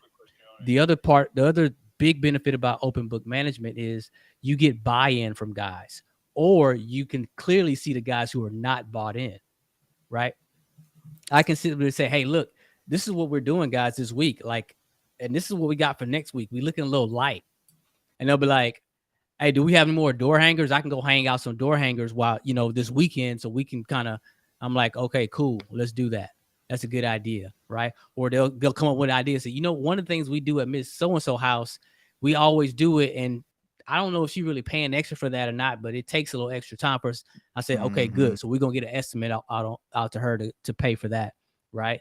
And so that open book management, and also incentivizing them to see other things on the property. And so one of the many selling points that I have for Peaceful Lawn and Garden is that we will not let something at your house like sit and rot and not tell you about it, right? We're not going to see this big giant brown patch or some insect infestation or tree branches hanging over your gutters or your gutters overflowing and not tell you. Yeah, I'm just turning a blind eye to it. Right. And so we incentivize the guys to look for those types of things. They can get extra bonuses. And what's that look like? You give them like a percentage of new business? No, we just give them like a little flat, 10 to $20. So we do 10% on all the upsells. So if somebody comes with a gutter cleaning or they send a picture to us, of some gutters that are full of leaves, and they say, hey, we should call these people. They get a 10% cut on that. We do that on all the upsells, shrub cleanings, mosquito fogging. So if we're out there in the field and our guys are saying, hey, you got a lot of mosquitoes out here, you should sign up for a mosquito service. They refer that business. Whoever refers it's getting 10% off of it. How do you handle that for something like that where it's recurring, right? So they sign up for mosquito fogging. It might be just the first. Just give them the first time. That's too hard to track. So it's $50 a month. They get $5 for the first. Yeah. So think about what your customer acquisition cost is, right? If you're out advertising and your customer, say it's $50 a customer, $100 a customer, whatever the case may be. Well, I don't have any problem giving it to my guys, half of that or whole of that or all of it. If I'm out here spending $100 to get one, and then they just happen to be out there and they just kind of flirt with Miss Susie and she lines up. Well, I'll give them $100 if it costs me $100 to get a customer. Yep. Right. Okay. But I don't think about like the reoccurring part. That's to me is too much to track. Right. Because that's kind of what I was nervous about. Is how am I going to manage this long term? It's too much to track, and you want to keep them honest too. You don't want them to start bringing you stuff, right? Keep it simple. $20. Like if you think about what these guys make in a day, right, and like an extra $20, what does that add to their hourly? That's an extra hour. Yeah. Right. You know what I'm saying? Like, what does that add to their? Saying that like a lot of times we as business owners we see such big numbers with the top because we're dealing with top line stuff that we're immune. Yeah, it's just the small that if somebody gets a check that's $750 this week as opposed to $700 to us, you're like, but to them, that's a big deal. It is. Yeah.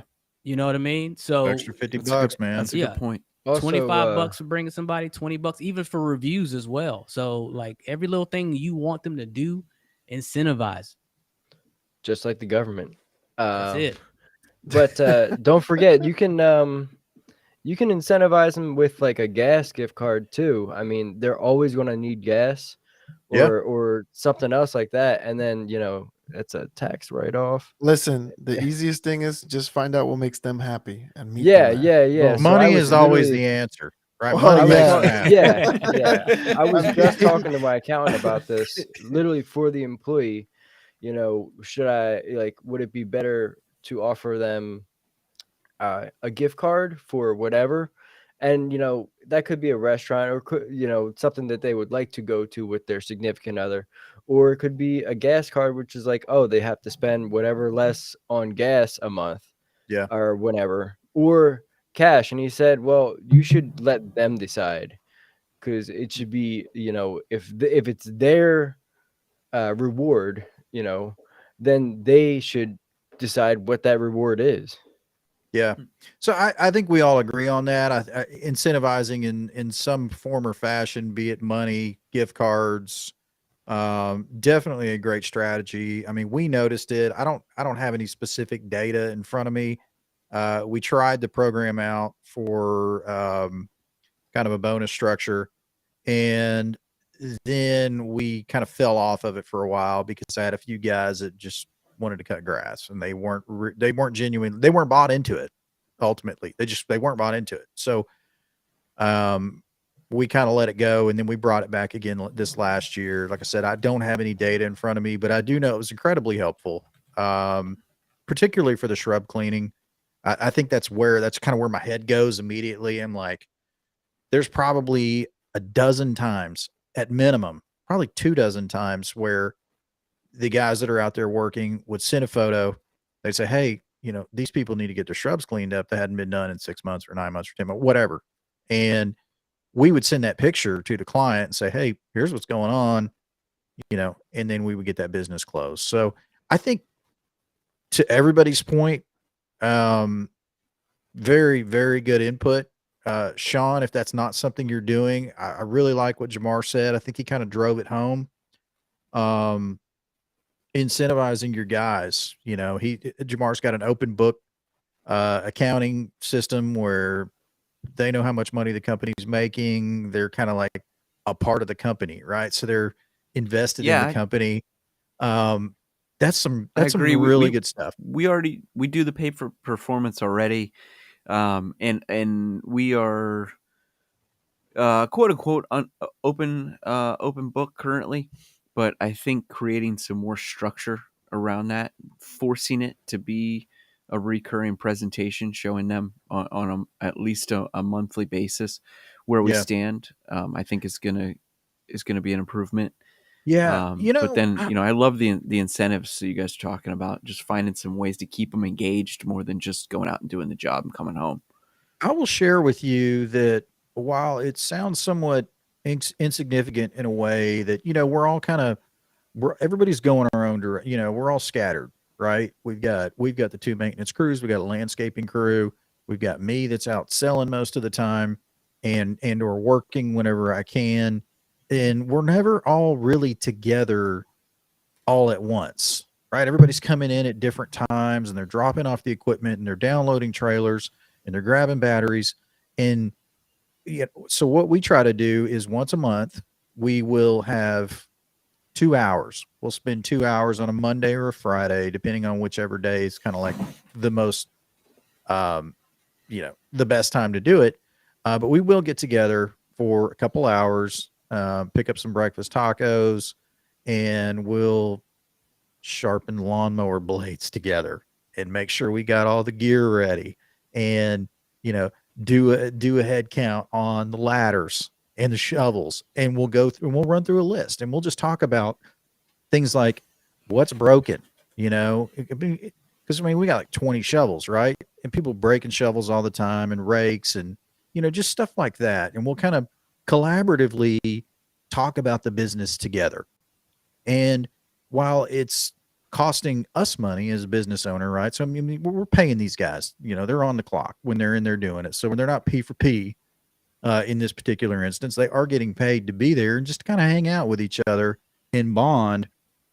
And we're sharing what's going on. Hey, we're getting some new equipment. This is what we're getting in, and we'll just kind of spend some time together. I would encourage that. I think that from a cultural standpoint, if you're not doing an open book thing, that you're at least spending some time with these guys. If you're cooking freaking barbecue, once a month or once a quarter or whatever it is, it's just something that you guys can count on to spend time together, because the reality of it is what we do sucks. It's not sexy. It's hard, right? man. I was just thinking that today. Yeah. What we do sucks, and it's not sexy. And sometimes we all just need to just stop down with each other for a couple hours and probably talk about how much it sucks with each other. How do you talk about our feelings together? Sure. How do you, important. how do you handle compensation for those periods of time? You just have a set hourly wage for Yeah. like any Yeah, our time guys they're are paid not hourly. on revenue generation, or Our guys are got- paid hourly. okay. We don't do pay for P for P. We are going to experiment with it this year. Obviously, I'm listening to what you guys say with your input. I know you guys have found it incredibly valuable.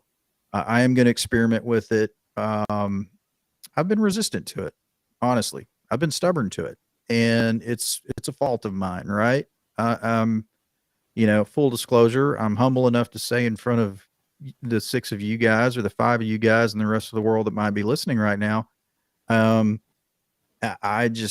haven't really been bought in, but I will also say I'm bought in with you guys, right? I believe in what you're doing and you believe in what you're doing. So I'm at least humble enough to say, maybe I don't have it all figured out. Maybe there is a better way. And, we're going to look at doing that. But yeah, Sean, to your point, in the meantime, these guys they're clocking in and they're getting paid. Yeah, I don't think any of us have it figured out, to be honest. We Yeah, can that's a all- good point. That's a good we point. are None of us do. all- Yeah, we are all at some different point in that. I don't think anyone has it all put together. So I'm Yeah. right there with you. Yeah. I mean, I think- go ahead, Jake. I was just gonna say, I think when you think that you have it figured out, that's when you're really in trouble, right? Boom. Yeah. Because when you don't think you have it figured out, you're constantly trying to improve. But when you think you have it figured out, you stop improving. And when you stop improving, you start dying. But Sean, I was just going to say that the other thing I think not to forget is just, if you're not out there working with the guys on those hot days, I know for my guys, I just try to do just a little something that's going to help brighten their day or help them get through that day. Because I don't know if you guys are the same way, but sometimes you're rushing out the door and maybe you forgot to grab that extra water bottle, because it's going to be 100 degrees that day, or you forgot your energy drink that you normally bring that day. And so, those are just little things that I try to, throw in there every once in a while. I don't do it regularly so that they don't come to like expect it, but I just pepper it in randomly. And then the other thing I do too is I'll randomly, if I notice their gloves are starting to get holes in them and stuff, I'll buy them new pair of gloves because, for somebody who's not making a ton of money, on an hourly wage job, I think it's really tough for them to, spend money on things like gloves or, uniforms. Yeah, stuff like that, Nice uniforms. Yeah. So Yeah, I'll even tell you, I took one of my guys to that Mike Andes deal, and he's on fire since being there. Like, first of Yeah. all, he's never even been on a plane before, Uh-huh. right? And so That's awesome, man. I here love he it. is. He's on the plane for this first time. He's on he's a guy in his 20s on a business. He's made trip it.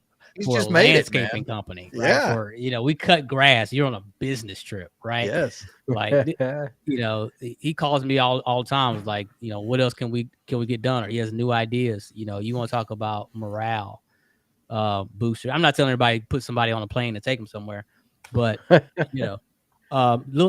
I got my wife had designed some new hoodies for us with just with Peaceful Lawn swag on it. These guys was like, they were so happy about it, right? Like, Yeah. it was just some hoodies. You know what I mean? Uh-huh. $40 hoodies.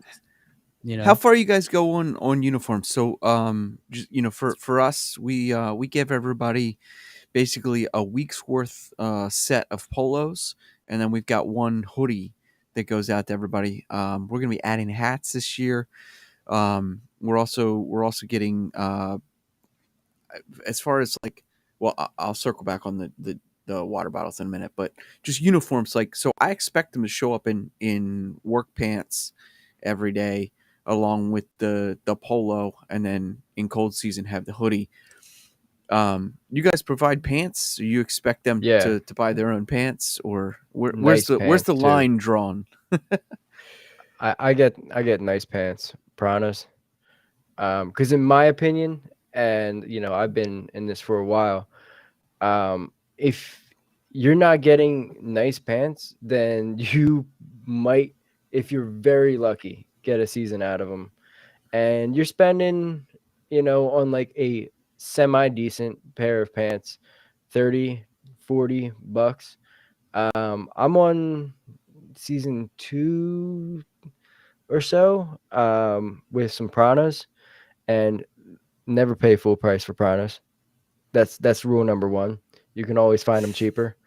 I have gone through so many thickets of just thorns and broken branches and all kinds of anything, and they're amazing pants. And I know it sounds crazy, but like, yeah, we're putting out 5 pair of Pranas.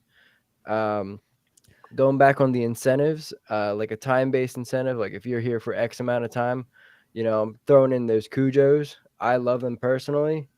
And like, you got to spend a lot of time, but I'll get you some Red Wings too.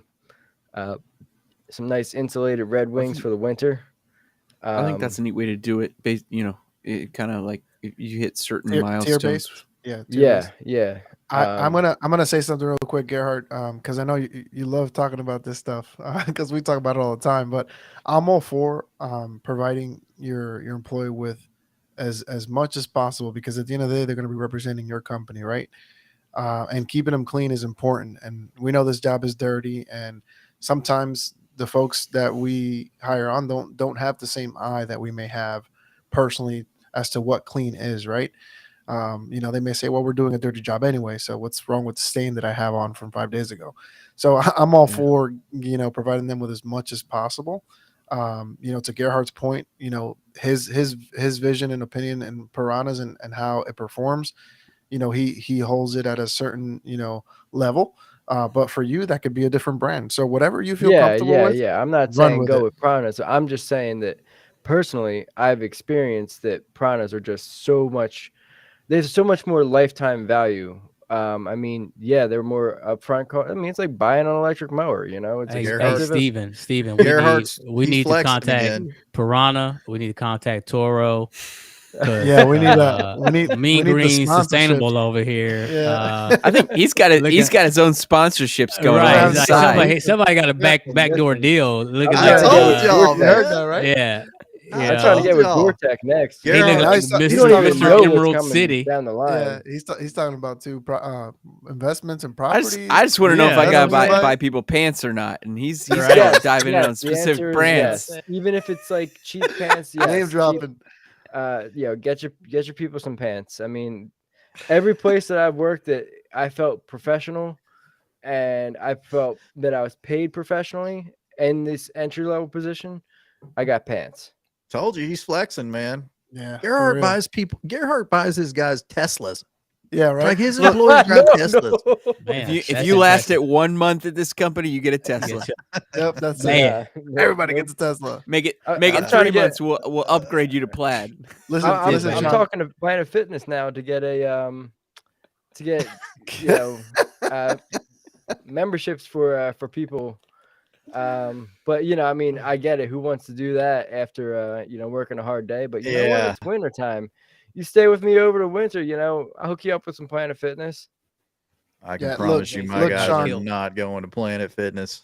Yeah, Sean, Right. to your point, and to answer your question more directly, I listened to another podcaster. He's in the hardscaping side, and he does the same thing. He offers them, a certain dollar amount that they can spend on an annual basis to get themselves a fresh new pair of steel-toed boots, because they go through them like water, and they're able to buy their company merchandise too. So he just incentivize them that way. Hey, you pick what you want to wear this year, but this is your choice, and this is the amount of dollars you can spend on it. Let me know what you want, and we'll place the order.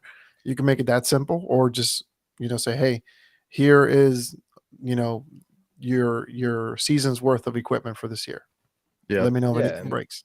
We do that at also- the fire department. Like you get a voucher. Yeah, you exactly, get like a voucher. certain There you amount, go. like these $300 for uniforms and stuff for the year or whatever, for boots or whatever. But You know, you can maybe roll over a few dollars every year. Now that's to me, that seems complicated to think about, but you know, maybe, you know, when they get started, one of the things they do when my guys get first started, I just hand them $100 bill and tell them these are the type of pants that I expect you to wear, and then these are shoes you should have, and go get them. I'm not buying no other grown man his own pants. He got to do that himself. Yeah.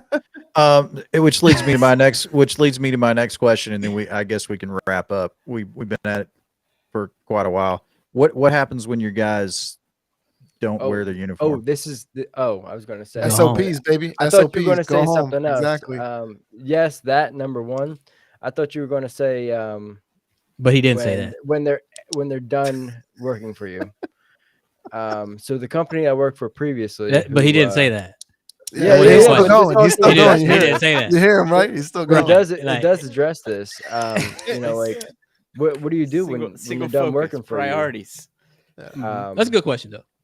What they did was they made you come in and turn in your uniforms, and you got your paycheck. Yeah.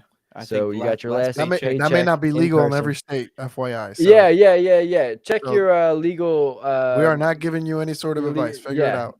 Yeah, no. I don't even know if it's legal for them to do it, but I haven't. I'm just I saying haven't that's been the way they officially did it. sued yet in Maryland for that, but that's Yeah. our No, policy. I think you gotta I bring think our you shit can't. back. There's a lot of those things you can't do anymore. You can't hold people's checks back just because they didn't give you a shitty pair of pants back. So I think I the way do. that they I did do. it was they I didn't dock hold 'em. it back. I It's dock just- 'em a it was full just day. Hey, you can paper. dock and pay. That's different. That's I different. dock them a full day. So Yeah. hey, let me reel this Dock back 'em the in amount of right that quick. paycheck. I'd be remiss. I would be remiss if I didn't ask Sandy about your business. Oh, I thought you were just leaving the relocation, best got for things last. going. I am saving the best for last.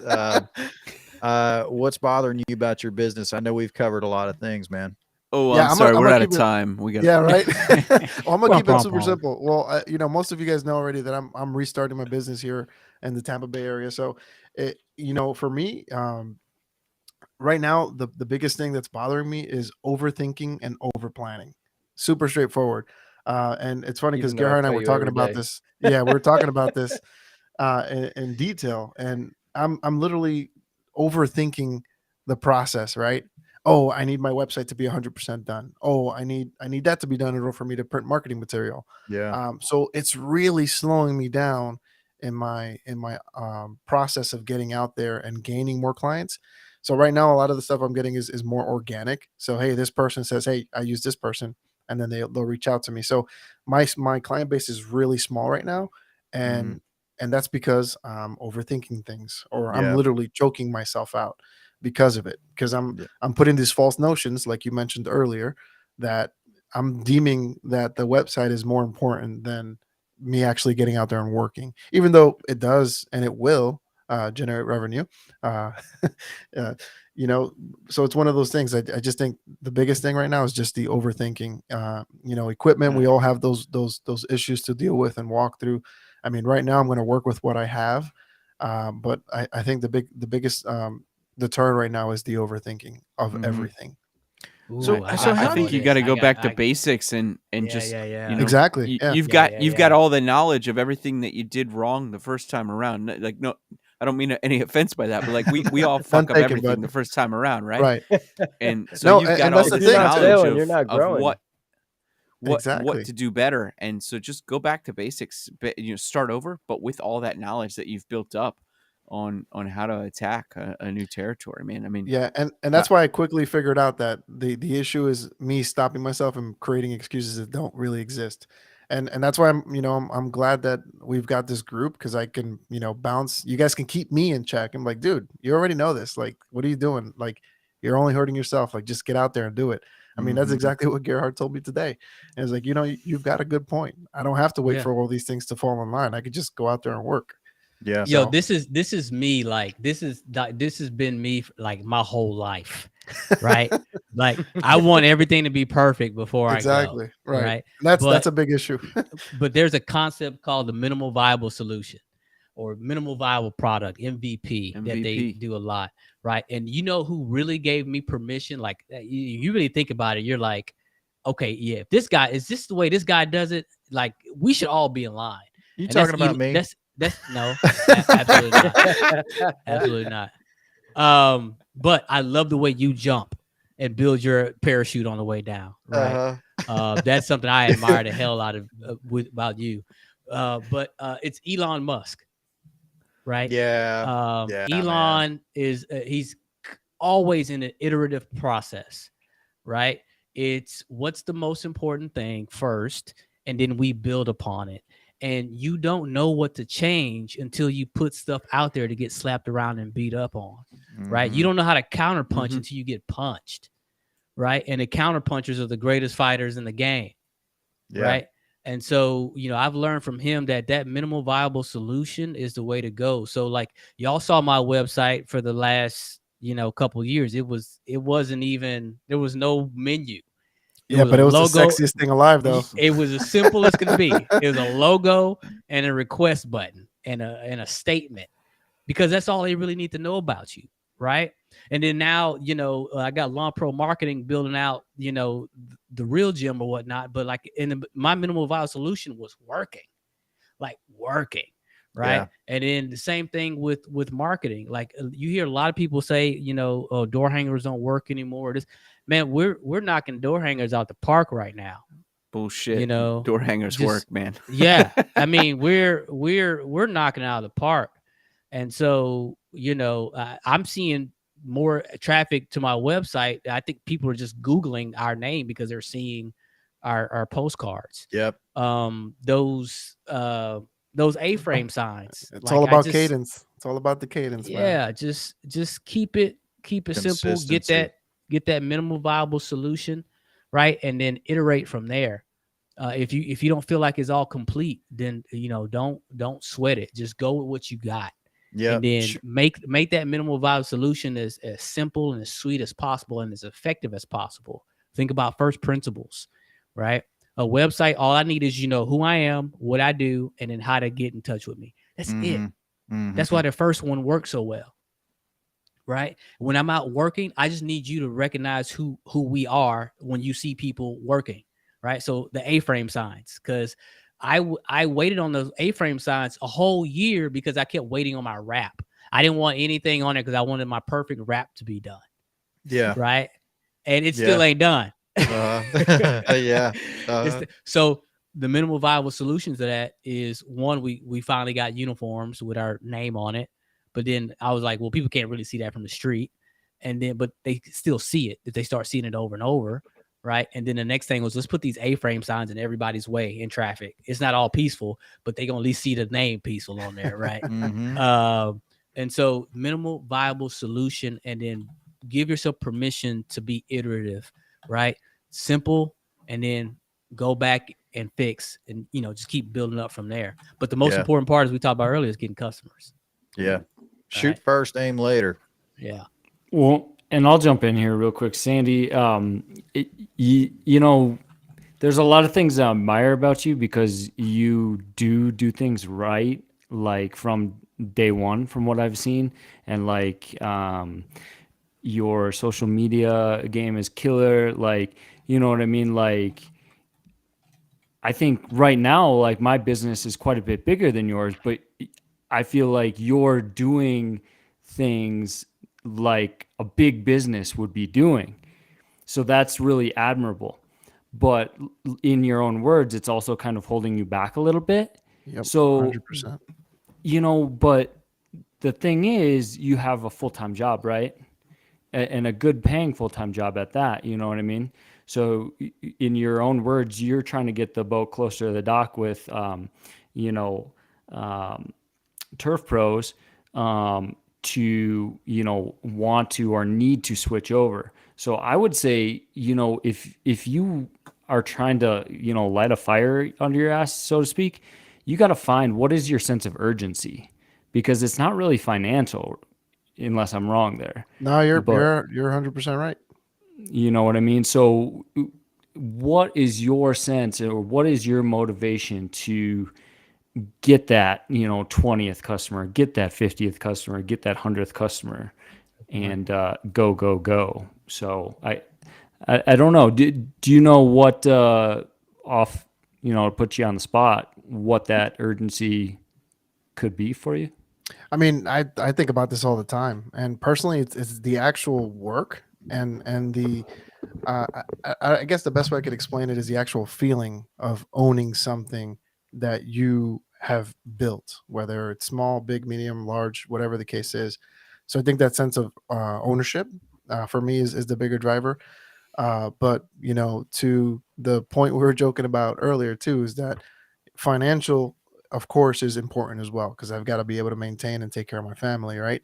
But I think overall, I like the work, and I like the idea and the process of building something and making it work and continuing to find ways to, whether it's make more money or add additional clients. So I like the entire process from start to finish. That's my driver. And then of course I know that the money will come no matter what, right?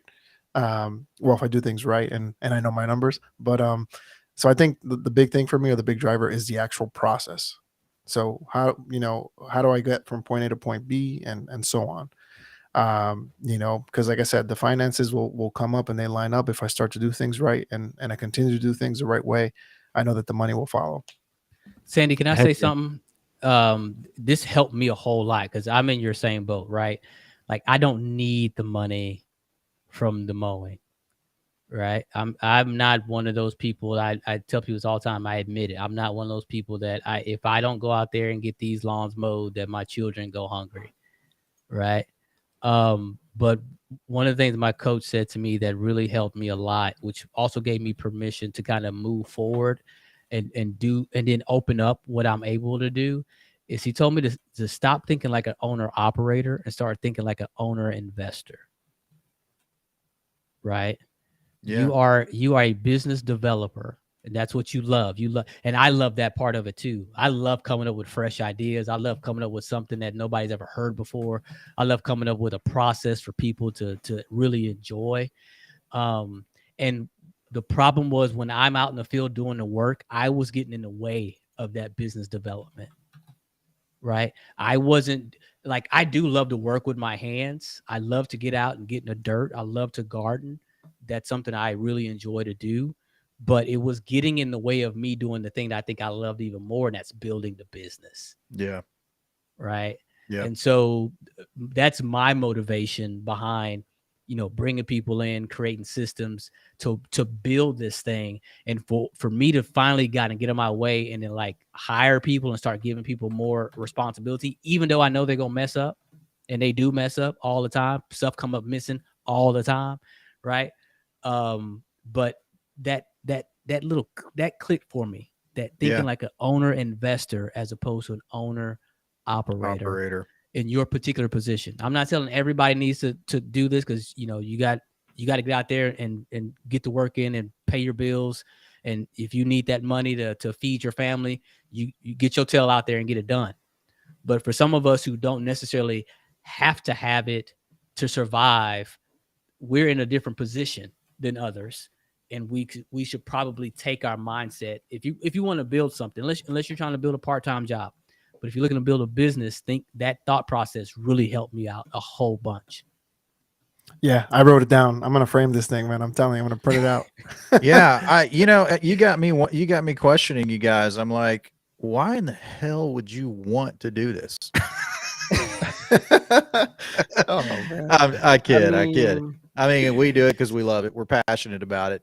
But and that's what's inspiring about you guys. I know Jamar, you're a firefighter, and Sandy, you work full time. I think the other four of us here are doing this full time, and this is what feeds our families and puts food on the table. And how inspiring it is, that you guys that do have another source of income, that you got that sense of passion, and that's a motivating thing for us too. It helps remind me as a business owner, why I got into this in the first place. I didn't need the money to get into this in the first place. I didn't do it out of desperation. Now I have to continue to do it, because I got mouths to feed. But with what you guys are doing and where you're at with your business, it's kind of like, it's a little bit of a reminder to me it reminds me, why I got into doing this in the first place. And I love where you guys are at with your business. It's very inspiring. Good stuff, Jamar. Good stuff, everybody. Yeah. Go ahead, Sean. There's a quote that I kind of want to take this out on. I think really hit on by Sandy, and it's from Reid Hoffman from LinkedIn. If you're not embarrassed by your first version of your product, you've launched too late. One of my family members always talks about kind of like the black box syndrome, right? Like what you want, where you are now, and what you want your output to be, but everything goes into this black box, and it gets all jumbled around, and it gets confused. And how do you get to that end point? Like, you just got to start shipping product. You just got to start getting out there and push, and just take feedback from customers as you go, and just continually modify it and make it better. Yeah, and to that point earlier, and what Jamar said, I mean, let Elon Musk be an example of that, right? Just being an absolute trailblazer. I mean, this guy, and he doesn't care. I mean, he's not afraid to try anything. And there's so many people will question his methods, and they're like, "Why would you do it?" But he's just full throttle. He's like, "I'm gonna do this shit, and if it fails, it fails, and I'm gonna find a way to make it work." And that's obviously why he will be, one of the most influential people in the last, century that I can think of. So fascinating stuff. Fail fast, adapt, and try again. Yeah, 100%, man. Well, listen, guys, I'm going to wrap this up. Thanks so much for your time. This was incredibly motivating. I hope it was inspiring for each and every one of you. I know we haven't solved the world's problems, but we're certainly headed in the right direction, and we'll see everybody next week. Heck yeah. Cheers.